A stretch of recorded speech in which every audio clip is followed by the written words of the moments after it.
O eto na, Inday Sara Duterte umattend sa 2026 proposed budget ng Office of the Vice President. Tingnan natin mga kadonatics kung ano yung masasabi nila. Kasi dito, nakita ko, grabe ka friendly nila. Especially itong si Swansing. O eto na mga kadonatics, let's go watch the video. We are grateful that present here today to present the proposed budget is no less than the Vice President herself. Thank you very much, Madam Vice President, Your Excellency. Thank you very much for being here today. Wow, grabe ka plastic talaga ito si Swansing, no? Tingnan mo yung mukha niya. Parang, takot ata ako, ewan ko ba? Today, we deliberate on the proposed allocation of 902.895 million pesos for the Office of the Vice President under the fiscal year 2026 National Expenditure Program. The Office of the Vice President, as the second highest position in the land, bears a mandate of national importance and a responsibility that extends to all Filipinos. It is therefore incumbent upon this committee to review with utmost care how this proposed budget sustains the office's mandates, supports its ongoing programs, and aligns with the priorities of the government as reflected in the President's 8-point socio-economic agenda in the Philippine Development Plan.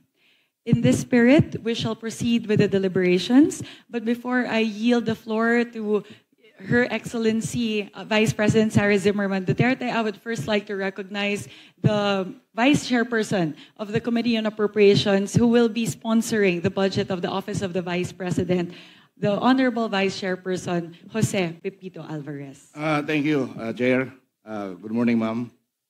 To clear the air, opening statement is last Friday, hindi po si Vice President Sara Duterte ang no-show. Ako po ang nag-request para i-defer kasi schedule ko kaagad ng Tuesday today at 9 o'clock. Kaya nandito tayo ngayon to deliberate on the budget request of the Office of the Vice President. So hindi po, wala pong speculation na no-show si Madam Sara, Vice President Sara Duterte noong Friday. Ako po ang nag-request na para i-defer. Ayun. So the air is now clear. I'd like to ask Her Excellency, Madam Vice President, to make her presentation. Hina ng microphone nyo. Hina. Well, anyway, mga kadonatics.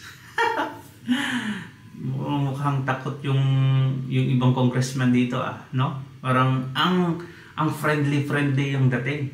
Gusto kong makita tong si Rene Co na Kabataan Party List representative kasi yan yung bumibirada kay Inday Sara palagi. Andyan din. Ayan na.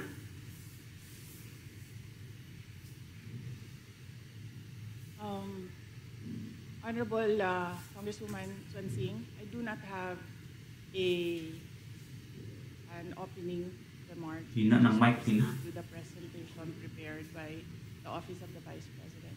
Thank you. Thank you very much, Your Excellency. COMSEC, please play the presentation of the Office of the Vice President.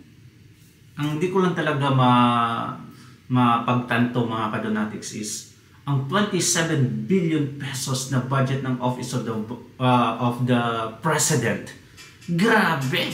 Hindi nga lang siguro umabot ng 10 minutes, approve na agad. Ang dali-dali. 27 billion yan Pero ito, nako, scrutinized pa. Gusto pang dumalo yung Vice President. Grabe. Behind every milestone are the stories of countless Filipinos whose lives have been touched by the Office of the Vice President. We are committed to bringing tangible change directly to those who need it most. Recognizing that peace is built on hope and opportunity, the OVP made the strategic decision to bring its Pagbabago program to Patikul Sulu, a former battleground. Kulang talaga, 900 million. Karanas kami sobra. Pati yung naghanap buhay, sobra talagang naranasan namin. Pero iba na ngayon. Maganda na yung sitwasyon natin ngayon. Nakabalik na kami dito. By providing students with the tools they need to succeed, the OVP empowers them with a sense of dignity, inspiring them to learn and giving them a renewed sense of hope for their education and their future. The Pagpapago campaign 100,000 bags and planted close to 1 million trees across the country. Wow. Our operational excellence and financial discipline ensure every peso counts. The women of Barangay Adia received a 150,000 peso grant and generated a remarkable profit of 102,000 pesos in just 4 months. Our grants are strategically distributed to ensure maximum impact. Group enterprises receive an average grant of 150,000 pesos, while individual beneficiaries are provided with 15,000 pesos, ensuring every peso supports the right scale of enterprise. Madami na pong mga gobyerno na nakaupo, wala pa hong nag-alok sa samahan ng mga kababaihan. Nawa po ay marami pa po kayong matulungan ng mga samahan, katulad po ng aming samahan. For many survivors of Typhoon Yolanda, a new home came with a new challenge, the daily struggle of commuting. The OVP's Libreng Sakay bus was the answer. Yan. Ang ganda niyan mga kadonatics, libreng pasakay. Nasa 9 unit na yan ngayon, nationwide. Ganyan. Hindi binabalita yan ng mga mainstream medias. Kasi napaka-bias talaga. Pero, the Office of the Vice President working silently behind the scene mga kadonatics. At ito, since gusto nilang ipakita yung mga accomplishment ng Vice President, ayun, nag-present sila. Nice. Libreng Sakay alleviates the financial burden on working Filipinos and gives them back a sense of comfort and safety. Ay naku, napakalaking tulong ho. Napakalaking ginawa, especially sa mga estudyante pa rin. Katulad ko, meron akong high school. Mag-high school ngayon, kasakay ng libre na. Since 2022, the Libreng Sakay program has provided over 2.5 million free rides. This program gives a much-needed financial break to workers and students in key cities across the Philippines. The OVP launched the Janaza Kit initiative in the Bangsamoro Autonomous Region in Muslim Mindanao. This tailored support provides essential items for Islamic funeral rites. Ensuring cultural sensitivity is a cornerstone of our service, providing dignity during a time of grief. Napakagandang inisyatibo ito ng ating BP. Ang kahalaga nito sa amin, mandatory po ito sa amin. Kahit walang-wala kami, dapat hanapin namin ng paraan para makabili lang kami ng ganito. Kaya kung may ganito na, ay naku, alhamdulillah, napakalaking tulong po sa amin. Good job. Kasi hindi na po kami maghihirap. Yung sabi nila na wala daw nagawa yung Office of the Vice President. Grabe talaga, di ba? Kasi hindi nila alam or nagbingi-bingihan.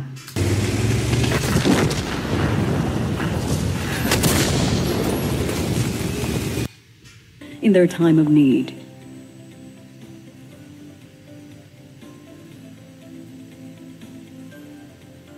our presence on the ground is a promise to the people, ensuring vital services are delivered directly where they are needed. The OVP's Disaster Operations Center has assisted over 369,831 families in their most vulnerable moments. We complement local response teams in mobilizing resources to save lives and rebuild communities. Our focus is on quality and impact. The You Can Be VP program mentors our future leaders. The Kalusugan food truck delivers hot meals to frontliners.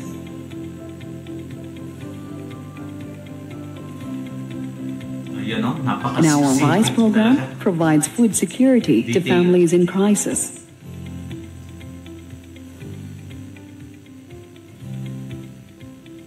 These achievements are not ours alone. We work hand in hand with government agencies, LGUs, NGOs, and the private sector, leveraging resources for a broader, more sustainable impact. Our commitment is embodied by our 10 satellite offices, strategically located across the archipelago, ensuring that Filipinos in remote areas receive timely and accessible services. The Office of the Vice President remains steadfast in its mission to serve, to uplift, and to empower every Filipino. Together, let us work towards a stronger, more resilient, and more inclusive nation.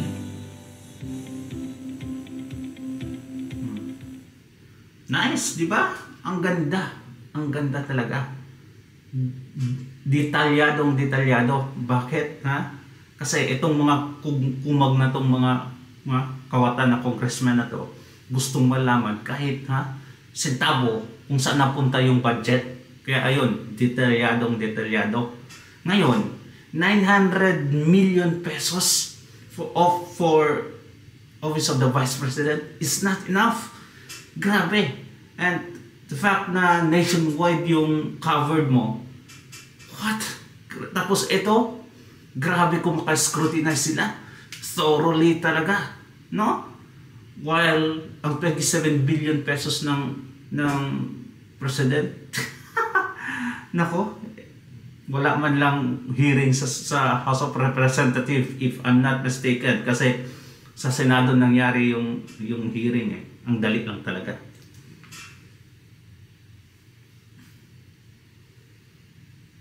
Ano masasabi mo, Swansing, Matsing? Thank you. We proceed to the PowerPoint presentation. Okay, propose. Ito na yung for 2026. So this is slide 1. This is the 2026 proposed budget of the Office of the Vice President. Next slide. This is the cover slide. Next slide. This is the approved budget of the Department of Budget and Management for the National Expenditure Program. Kaliit talaga. Tingnan mo, 902 million pesos for 2026. What the heck? Well, kinulimbat nila bilyon-bilyon. Ito lang, sa nagtatrabahong tapat. Grabe. Committed to the House of Representatives, 902,895,000. Next slide. Next slide. So this is by class. Personal services is 23.54% of the entire budget, and that is 212,538,000. Next slide. Yes. So this is the breakdown of PS. Salaries and wages, that's 151,652,000. Other compensation, that is 27,670,000. Other bonuses and allowances, 16,036,000. Salaries pa lang, 151 na. Other personal benefit contributions, 3,217,000. Other personal benefits, 304,000. Our LIP is 13,659,000. By MOOE, it is 673,753,000, or 74.62% of the budget. And this is the breakdown. Grabe, breakdown, no? Napaka-detalyado talaga, mga kadonatics. Pero, hahanapan pa rin to ng butas ng mga kumag na to. Hahanapan pa rin ng butas. Travel expenses, 56 million. Training expenses, 3 million. Supplies and materials expenses, 288 million. Utility expenses, 8 million. Communication expenses, 10 million. Awards, rewards, and expenses of 500,000. Extraordinary and miscellaneous expenses, 620,000. Professional services, 64,237,000. General services, 39,575,000. Repairs and maintenance, 11,600,000. Financial assistance and subsidies, 39,600,000. Taxes and insurance and other premiums, 2,250,000. Representation expenses, 59,104,000. Transportation and delivery expenses, 12,687,000. Rent and lease expenses, 57 million. Other MOOE, 1,405,000. Subscription expenses and others, 19,891,000. For a total of 673,753,753,000. And this is capital outlay of 16.604 million or 1.84% of the budget. Capital outlay pala. It is all for ICT equipment of 16,604,000. This is an upgrade duly approved by the Department of the ICT. Duly approved by the ICT. Nako, by appropriation source, so this is agency specific. For the agency, it's 889,236,000, and then for RLIP, it's 13,695,000. Sobrang liit ng budget ng Vice President. So these are our 2026 targets per activity. We have Magnegosyo Taday individual. Our target beneficiaries is 1,980 for the amount of 29,700,000. Magnegosyo Taday, for groups, we have targeted 66 groups for 9,900,000. For the Pagbabago campaign, we targeted 200,000 learners, and that is 100 million. Disaster operation, 55,000 families for 55 million. This is the food bags during disasters, and we have targeted 50,000 individuals and or families, and that is 50 million. Kalusugan food truck during disaster operations, we targeted 1,800 first responders, and that is 1,620,000.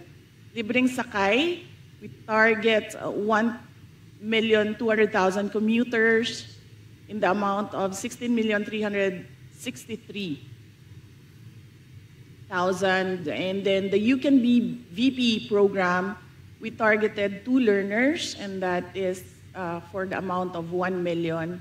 And for the wheelchair distribution of 1,160 clients for 5,800,000, and other supplies, as an example, the Al-Janaza kits that you saw in the AVP, we targeted 1,160 clients for 5,800,000 for a total amount of 275,183,000.